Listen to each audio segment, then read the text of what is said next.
नमस्कार। सुन चाँदी पसल युट्युब च्यानलमा तपाईंलाई स्वागत छ।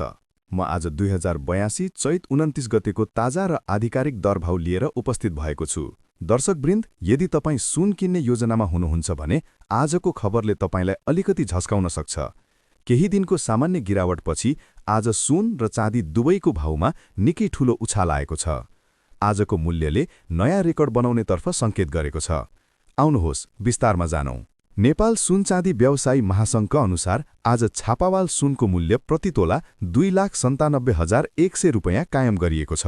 हिजोको तुलनामा आज सुनको भाउमा ठूलो वृद्धि भएको छ, जसले गर्दा सुन अब 3 लाखको निकै नजिक पुगेको छ। त्यस्तै आज चाँदीको मूल्यमा पनि वृद्धि भएको छ। आज चाँदी प्रति तोला 4,975 रुपैयाँमा कारोबार भइरहेको छ।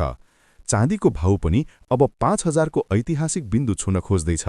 अन्तर्राष्ट्रिय बजारमा डलरको उदार चढाव र विश्व राजनीतिमा देखिएका अस्थिरताका कारण सुनको भाउ आकाशिएको विज्ञहरूको विश्लेषण छ। चैतको अन्तिम साता र नयाँ वर्ष 2083 नजिकिँदै गर्दा बजारमा माग बढ्ने भएकाले भाउ अझै बढ्न सक्ने अनुमान गरिएको छ। यदि तपाईंलाई अति आवश्यक छ भने थप मूल्य बढ्नु अगाडि नै खरिद गर्दा उपयुक्त हुन सक्छ, तर लगानीका लागि भने अलिकति संयम अपनाउनुहोला।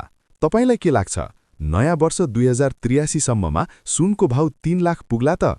आफ्नो प्रतिक्रिया कमेन्टमा लेख्नुहोला। दैनिक रूपमा यस्तै सही र आधिकारिक सुन चाँदीको अपडेटका लागि हाम्रो च्यानल सुन चाँदी पसललाई सब्स्क्राइब गर्न नभुल्नुहोला। भिडियो मन परे लाइक र शेयर गरिदिनुहोला। भोलि फेरि नयाँ अपडेटका साथ भेट्नेछौं।